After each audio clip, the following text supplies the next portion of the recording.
It was on a bitterly cold evening in late November of the year 1892 that I found myself once again climbing the familiar 17 steps to the rooms I shared with my singular friend, Mr. Sherlock Holmes, at 221B Baker Street.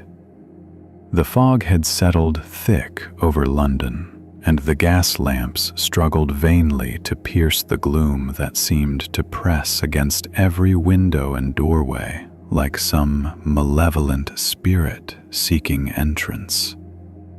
I had spent the day attending to my medical practice, tending to cases of influenza and bronchitis that inevitably accompanied the approach of winter.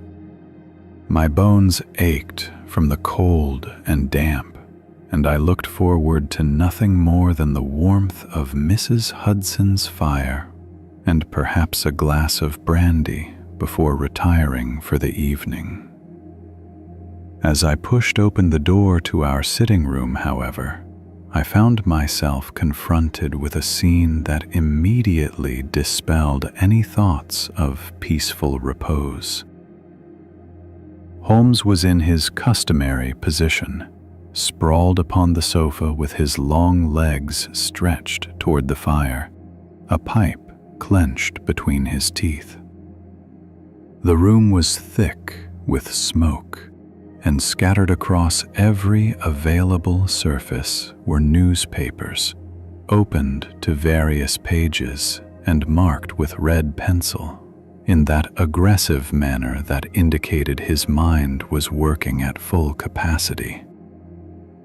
Yet there was something different about him this evening, a tension in his shoulders, a restless energy that suggested he had discovered something of particular interest. "Ah, Watson," he said, without looking up from the paper he held. "You've returned from Kensington, I see. Mrs. Weatherby's consumption is worsening despite your best efforts." I had long since ceased to be amazed by these observations, though I confess they still brought a small smile to my lips. "Quite right, Holmes, though I fail to see how the mud upon your left boot is of a particular clay found only in that district," he interrupted, waving his pipe dismissively. "And the expression of weary concern upon your face suggests a patient for whom you harbor little hope. Mrs. Weatherby has been your most challenging case these past 3 weeks. Elementary, my dear fellow." I removed my coat and settled into my chair with a sigh. The familiar ritual of Holmes's deductions always brought a certain comfort, a reminder that in a world of chaos and uncertainty, there existed one mind capable of imposing order upon it. "You seem preoccupied this evening," I ventured. "Have you a case?" Holmes sat up suddenly, his gray eyes gleaming with that peculiar intensity that always signaled his interest had been thoroughly aroused. "I have something far more curious than a mere case, Watson. I have an impossibility." Before I could inquire further, there came a sharp rap upon our door. Mrs. Hudson appeared a moment later, her face flushed with the exertion of climbing the stairs and bearing that expression of mingled concern and disapproval that she reserved for our more unusual visitors. "Begging your pardon, Mr. Holmes," she said, slightly breathless, "but there's a gentleman here who insists upon seeing you at once. A Mr. Edmund Blackwood. He appears quite distressed, and I couldn't very well turn him away in this weather." "Show him up at once," Holmes commanded, already on his feet and moving toward the center of the room with that cat-like grace that always marked his movements when his interest was engaged. "Watson, I suggest you remain. This promises to be interesting." The man who entered our room a moment later was perhaps 50 years of age, with silver hair and a distinguished bearing that spoke of wealth and education. He wore mourning dress, black from head to toe, and there was about him an air of profound disturbance that went beyond mere grief. His face was pale and drawn, his hands trembled as he removed his gloves, and I observed that his eyes darted about our sitting room as though seeking some threat hidden in the shadows. "Mr. Holmes," he began, his voice barely above a whisper, "forgive the intrusion at this late hour, but I have come to you because I am at my wits' end. The police have been worse than useless. They think me mad. Perhaps I am." Holmes gestured to a chair with that peculiar economy of movement that characterized all his actions. "Please, Mr. Blackwood, sit down and compose yourself as best you can. This is my colleague, Dr. Watson, whom you may trust implicitly. He has shared in many of my investigations, and his discretion is beyond question. Now, tell us everything, and I pray you omit no detail, however insignificant it may seem to you." Blackwood sank into the chair as though his legs could no longer support him, and drew a deep, shuddering breath before beginning his narrative. "3 days ago, my brother, Sir Arthur Blackwood, was found dead in his study at Blackwood Manor in Hertfordshire. The circumstances were—" He paused, seeming to search for the right word. "Unnatural." "Go on," Holmes urged, leaning forward with keen interest. I observed that he had already adopted that posture of intense concentration that indicated he was committing every word, every gesture, every nuance of tone to that remarkable memory of his. Arthur was a man of rigid habits. Blackwood continued, his voice growing steadier as he warmed to his narrative. Every evening at precisely 11 o'clock, he would retire to his study to wind the clocks. You must understand, Mr. Holmes, he was obsessed with them.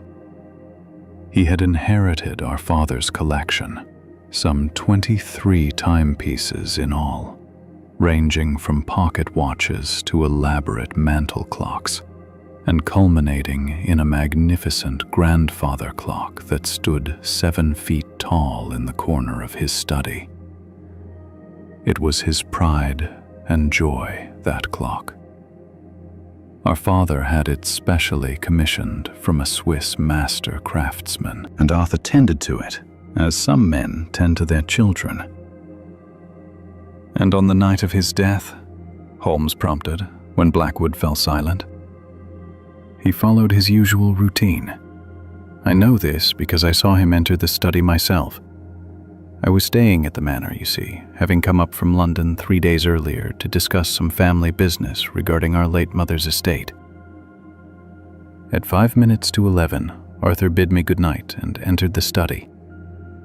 I heard the key turn in the lock. He always locked the door during his evening ritual, as he disliked being disturbed. He said the winding required complete concentration, and any interruption might cause him to lose count." Blackwood paused again, and I saw that his face had grown even paler, if such a thing were possible. His hands gripped the arms of his chair with such force that his knuckles had gone white. At precisely midnight, I was awakened by a sound I shall never forget as long as I live, Mr. Holmes. The grandfather clock in Arthur's study struck 13 times. The words hung in the air between us. I exchanged a glance with Holmes, who had gone very still, his pipe halfway to his lips. "Impossible," I murmured, giving voice to what we were all thinking. clocks do not strike 13. Precisely what I thought, Doctor, Blackwood said, turning to me with an expression of profound distress. And yet I heard it as clearly as I now hear your voice. 13 distinct chimes, each one seeming to echo through the house with a terrible finality. I leaped from my bed and rushed to the study. The door remained locked from the inside. I pounded upon it and called my brother's name, but received no answer. By this time, the servants had been roused by my shouting and the extraordinary noise of the clock. We broke down the door together. "And what did you find?" Holmes asked, his voice sharp with interest. Blackwood closed his eyes, as though the memory were too painful to confront directly. Arthur was seated in his favorite chair before the fireplace, quite dead. His face bore an expression of absolute terror, Mr. Holmes, such as I have never seen on any human countenance. In his right hand he clutched a piece of paper, gripped so tightly that we had difficulty extracting it from his fingers, even after he had grown cold. The doctor who examined him could find no mark upon his body, no wound, no sign of poison, nothing whatsoever to indicate the cause of death. And the grandfather clock. Blackwood's voice broke. The grandfather clock stood silent in the corner. Its hands stopped at precisely 13 minutes past 12.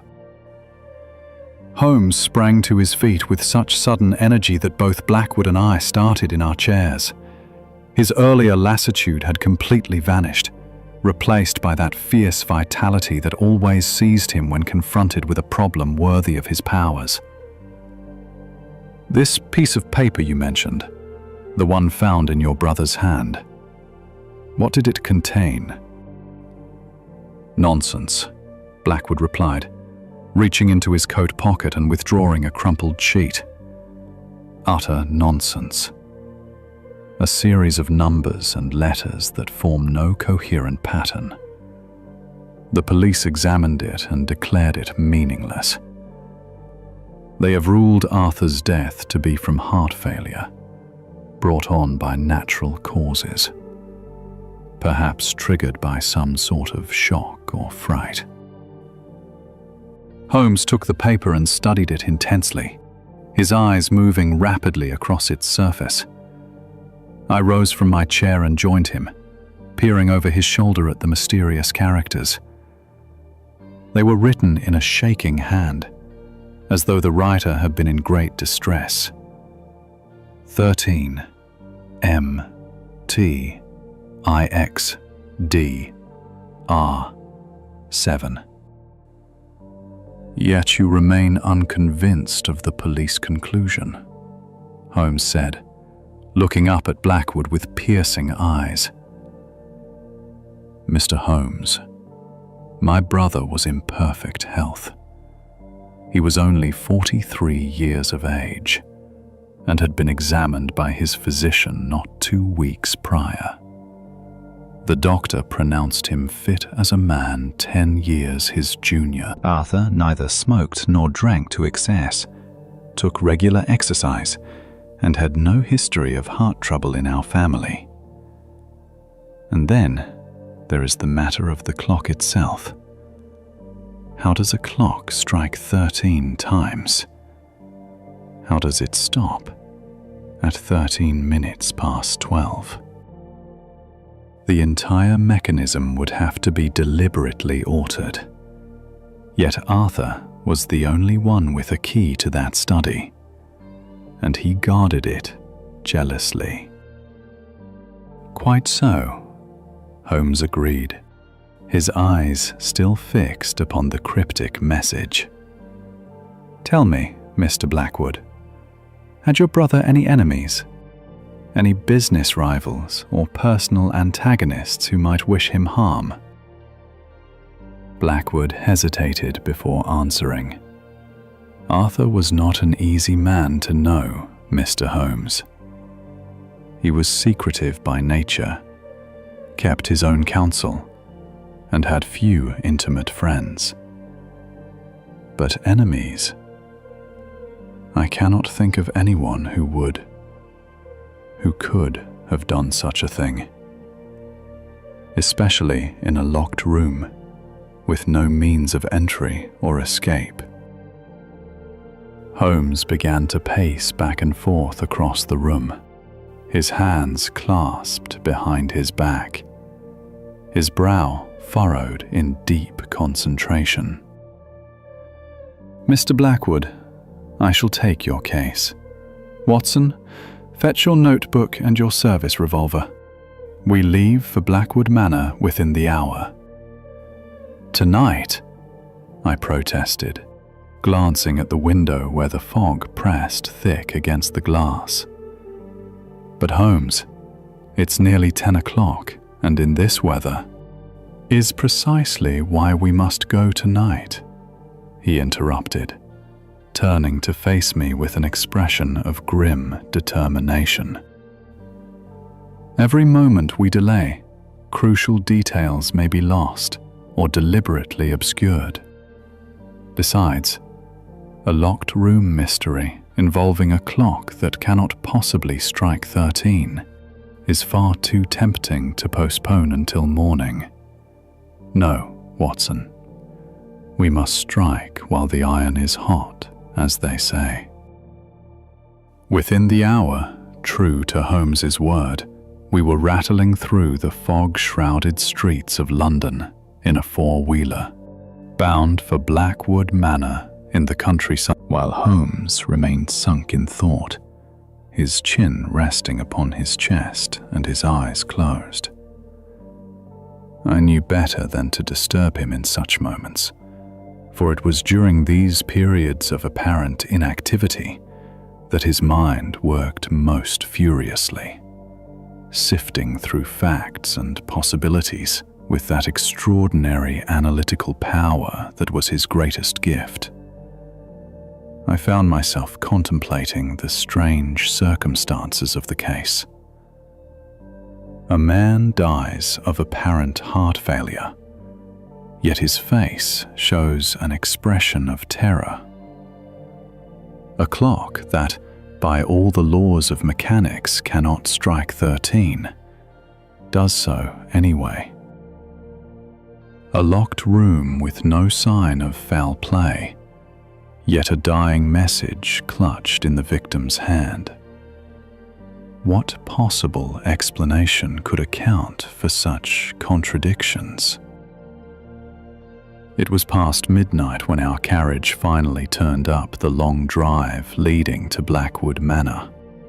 The house loomed before us through the fog, a sprawling Victorian structure of grey stone with numerous wings and additions that spoke of generations of inhabitation and modification.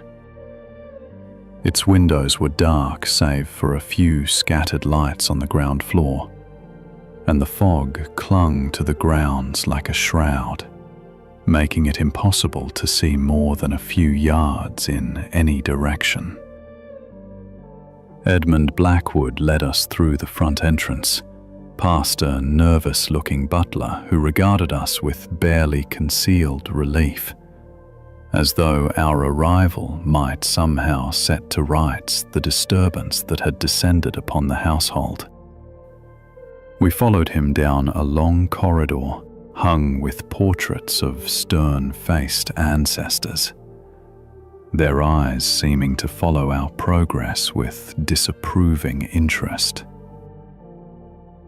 At the end of the corridor stood a heavy oak door, its frame splintered where the lock had been forced. "This is my brother's study," Blackwood said quietly. "It remains as we found it. I have forbidden anyone to enter save the police, and they completed their examination yesterday morning." Holmes produced his magnifying lens from his pocket and knelt to examine the door frame with minute attention. For several moments he remained thus, his lens moving slowly across the wood, occasionally pausing to make small sounds of interest or approval. At last he rose, brushing dust from his trousers. "The lock shows no signs of tampering," he announced. "It was indeed secured from within when you broke it down.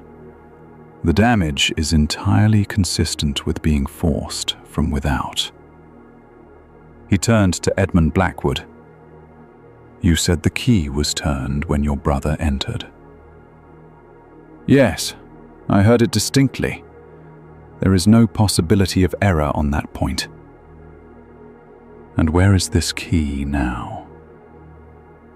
"It was found in the lock on the inside of the door when we broke it down. The police took it as evidence, but they returned it yesterday." Blackwood produced a heavy iron key from his pocket and handed it to Holmes, who examined it briefly before returning it with a nod. "Let us examine the room itself," Holmes said, pushing open the damaged door. We entered Sir Arthur Blackwood's study, and I must confess, but even in the dim light cast by the lamps we carried, it was an impressive chamber. The room was large and panelled in dark wood that had been polished to a deep shine. 2 walls were lined, floor to ceiling, with bookshelves, containing what appeared to be hundreds of volumes on every conceivable subject. A great stone fireplace dominated the third wall, its mantel adorned with several of the smaller timepieces from Sir Arthur's collection. A massive desk stood before the window, its surface neat and orderly. But what immediately commanded attention was the grandfather clock. It stood in the far corner, precisely as Edmund Blackwood had described it. A magnificent piece of craftsmanship, nearly 7 feet in height. Its wooden case was carved with intricate designs of leaves and vines, inlaid with mother-of-pearl that gleamed faintly in the lamplight. Through a glass panel in the upper portion, one could see the brass pendulum hanging motionless, and the clock face itself, an elaborate affair with Roman numerals and delicate hands of gold, showed the time as 13 minutes past 12. Holmes approached it slowly, almost reverently, his lens to his eye as he examined every inch of the mechanism visible through the glass panel. He circled it completely, studying it from all angles, occasionally making small sounds that might have been satisfaction or puzzlement. Finally, he opened the case door, which swung outward on silent hinges, and peered inside at the works. "Remarkable," he murmured, his voice soft with genuine admiration.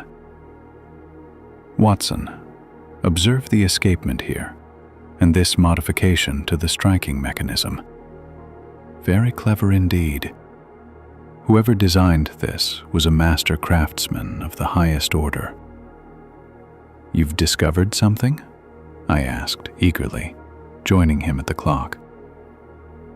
"Several things," Holmes replied, still studying the intricate mechanism, though not yet enough to form a complete picture. "This clock has been modified from its original design, that much is certain.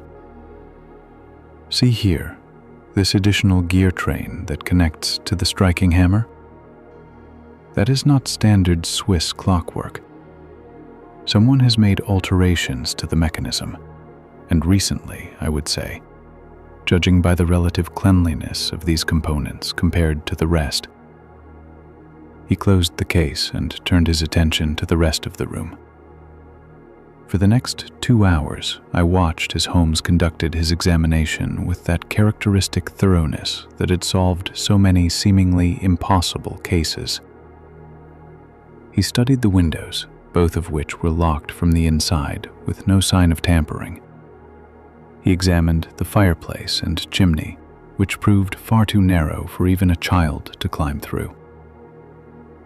He crawled about the floor with his lens, collecting small items in envelopes which he deposited in his pockets, occasionally commenting on fragments of tobacco ash or fibers of cloth that were invisible to my less trained eye. Finally, he turned his attention to the chair where Sir Arthur had died. It was a large leather armchair positioned before the fireplace, worn but comfortable looking. The leather showed a slight depression where the body had sat, and on a small table beside it stood a crystal decanter containing what appeared to be brandy and a glass holding perhaps an inch of the same amber liquid. "Was this glass analyzed by the police?" Holmes asked, picking it up carefully by the rim and sniffing it delicately. Edmund Blackwood nodded. "Yes, they tested the contents for poison. They found nothing unusual, merely good brandy such as Arthur drank every evening." "Of course not," Holmes muttered, more to himself than to us. He set down the glass, and his gaze traveled to the fireplace. Suddenly, he knelt before it and began examining the cold ashes with great care, using a small tool to sift through them methodically. "Mr. Blackwood," he said without looking up, "your brother's evening ritual, you mentioned he wound all the clocks. Every single one?" "Yes, every evening, without fail. He was most particular about it. He said that a clock left unwound was like a heart left unattended. It would simply stop, and getting it started again properly was far more difficult than maintaining it." "And did he keep records, a log of some kind, documenting his work?" "Yes, actually. He maintained a detailed ledger in which he noted the time of each winding, any adjustments made to the various mechanisms, and observations about their performance. He was quite scientific in his approach to the collection. The ledger should be in the desk drawer." Holmes rose from the fireplace and crossed to the desk. He opened drawer after drawer until he found a large, leather-bound volume, which he carried to the lamp and began studying with intense concentration. For several minutes he read in silence, his finger tracing down the columns of neat handwriting, occasionally pausing to read an entry more carefully. Gradually, his expression changed from one of concentration to something approaching grim understanding. "I begin to see," he said softly, more to himself than to us. "Yes, I begin to see the shape of it. Watson, I require your medical expertise. Tell me, if a man were to suffer sudden extreme fright, a shock to the system of truly catastrophic proportions, might it cause cardiac arrest, even in an otherwise healthy individual?" "Certainly," I replied, stepping closer, "though the shock would need to be extraordinary, and ideally the individual would have some underlying weakness or vulnerability that predisposed him to such a response, or be made vulnerable through other means," Holmes added cryptically. He returned to the fireplace and knelt once more, using a pair of tweezers to extract something from the ashes. He held it up to the light, a tiny fragment of paper or parchment, partially burned. "Interesting. And finally, there is this." He pulled out the piece of paper that Edmund Blackwood had given us earlier, the one found clutched in the dead man's hand. The cryptic message stared back at us. 13 MTIXDR7. Holmes studied this for a long moment, turning it this way and that, holding it up to the light, examining the paper itself and the ink. Then, quite suddenly, he laughed. A sharp, humorless sound that startled both Blackwood and myself. "Of course," he said, his eyes gleaming with that fierce intelligence that made him so formidable. "It's elegantly simple once you see it. Watson, Mr. Blackwood, we are dealing not with the supernatural, but with murder." premeditated, calculated, and diabolically clever. Edmund Blackwood had gone pale. Murder? But how? The room was locked from within. There was no one else present. The doctor found no marks, no poison, nothing that would... Precisely the conclusion our murderer wished us to reach. Let me reconstruct the events of that fatal evening for you. Sir Arthur retired to his study at his customary time. He locked the door, as was his habit, a habit which, I suspect, was well known to the household. He poured himself his usual glass of brandy, which contained no poison, because poison was not the method employed. He then began his nightly ritual of winding the 23 clocks in his collection, starting with the smallest pocket watches and working his way up to the grandest timepiece of all, the magnificent grandfather clock. Holmes began to pace as he spoke, warming to his exposition, his movements growing more animated. But here is where the diabolical nature of this crime becomes apparent. Mr. Blackwood, your brother, kept meticulous records of his clock winding, as you yourself told us. In examining his ledger, I discovered something quite remarkable. Over the past 6 weeks, there has been the progressive pattern of adjustment to the grandfather clock. Not by your brother, but by someone with both access to this study and an understanding of clockwork mechanisms. Someone who knew that Sir Arthur's obsessive nature and his trust in his own expertise would prevent him from questioning the slow drift in the clock's behavior. "I don't understand," Blackwood said, his voice trembling. The modification was simple in concept, but required careful execution over time. Holmes continued. The striking mechanism of the clock was altered, you see. I observed the additional gear train when I examined the works. It was designed to accumulate strikes, if you will, to store them up, rather than releasing them at the appointed hour. Night after night, as your brother wound the clock, it was being prepared. The mechanism grew tenser, the spring tighter, the potential for catastrophe greater. And on the night of his death, when he performed his final winding, he unknowingly released not 12 chimes, but 13.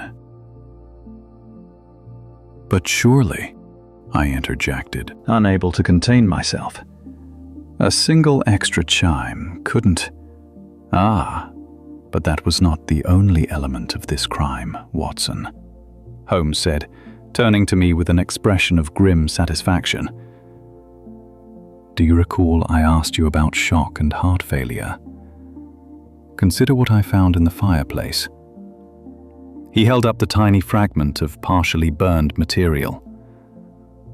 "This is the residue of a compound known to certain practitioners of Eastern medicine, a mixture that, when burned slowly, produces a smoke that is virtually odorless but has profound effects upon the human nervous system. It heightens anxiety, induces a state of extreme suggestibility, and insufficient concentration can cause the heart to race dangerously." My medical training allowed me to grasp the implications immediately. "Good God, Holmes! You're suggesting someone burned this substance in the fireplace, knowing Sir Arthur would breathe it while performing his ritual?" "Not just suggesting, Watson. Stating with certainty. The compound was mixed with ordinary firewood and placed in the grate. It would have been burning for hours before Sir Arthur entered the study, filling the room with its insidious influence. The windows were closed against the cold, trapping the smoke inside.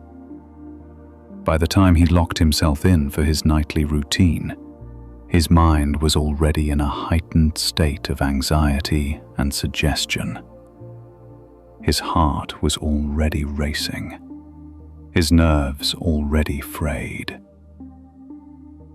Holmes paused, letting the full horror of the scenario sink in. Now imagine, if you will, a man in such a state. A man whose entire world revolves around precision and order, whose obsession with time borders on the pathological.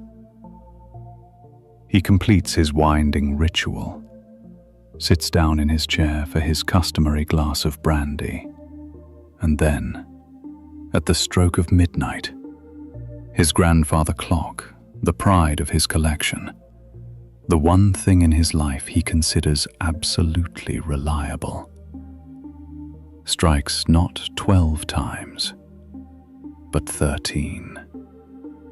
An impossible hour. A time that should not exist. In his drugged and anxious state, his mind simply cannot process the impossibility. The terror is instantaneous and overwhelming. His weakened heart, pushed beyond its limits by the compound's effects and the catastrophic shock, simply stops. The room had fallen silent, save for the sound of our breathing and the distant ticking of one of the smaller clocks. Edmund Blackwood's face had gone from pale to ashen. "But who?" he whispered. "Who would do such a thing? Who could have known enough about my brother's habits, about clockwork, about Eastern compounds?" Holmes turned to face him directly, and I saw in his eyes that terrible certainty that came when he had solved a puzzle completely. "Someone who understood your brother's routines intimately. Someone who had both regular access to his study and knowledge of his obsession with time. Someone who possessed the technical skill to modify a complex clock mechanism. Someone who stood to inherit Blackwood Manor and its considerable wealth upon his death. Someone, Mr. Blackwood, very much like yourself." The accusation hung in the air like a physical presence. Edmund Blackwood staggered backward, his face a mask of shock and denial. "No," he whispered. "No, this is madness. Why would I come to you if I were guilty? Why would I draw attention to the very circumstances that might lead to?" "Because," Holmes interrupted, his voice cold and implacable, "you needed to establish your innocence. The police had already ruled the death natural. There was no investigation, no suspicion. By coming to me and presenting the case as an impossible mystery, you hoped I would conclude that some unknown person had committed an undetectable crime, thus removing all suspicion from yourself, while simultaneously explaining away any evidence that might have pointed in your direction." "You have no proof," Blackwood cried, but his voice lacked conviction. "On the contrary, I have substantial proof," beginning to tick off points on his fingers with methodical precision. First, the modification to the clock required weeks of careful work and repeated access to this study. Only someone staying at the manor regularly would have such opportunity. Your brother lived alone except for servants, none of whom had the technical knowledge for such delicate modifications. But you, Mr. Blackwood, are a trained horologist. Your father taught both his sons the art and science of clockmaking, did he not? It was, I believe, one of the few interests you shared. Edmund Blackwood said nothing, but I saw his hands clench into fists at his sides. Second, Holmes continued relentlessly. The compound used in the fireplace is exceedingly rare in England. It comes from Tibet and is known only to a handful of practitioners. However, I note from your signet ring that you wear the symbol of the Himalayan Society, an organization devoted to the study of Eastern medicine and mysticism. You spent 3 years in the Orient, Mr. Blackwood, ostensibly studying Eastern philosophy and culture. You would have encountered such substances in your travels. That proves nothing, Blackwood said, but his voice was barely audible. Third, this paper found in your brother's hand. Holmes held up the cryptic message once more.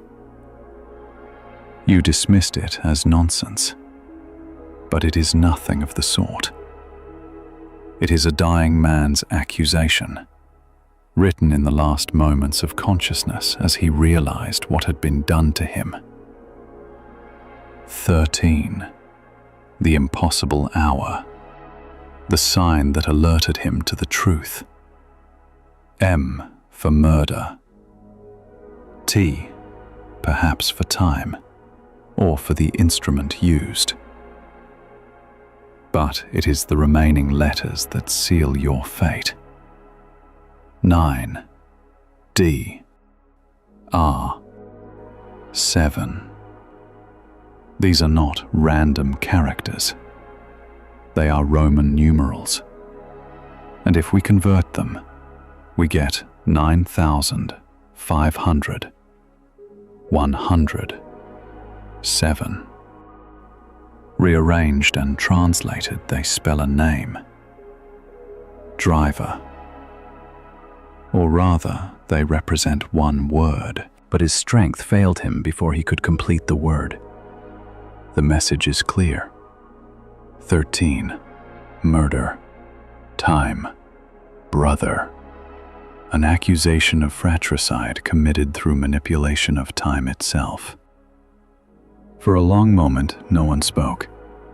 The weight of Holmes's logic pressed down upon us all, undeniable and damning. Then, quite suddenly, Edmund Blackwood's face crumpled, and he sank into the nearest chair. He would never make me his heir, he said dully. All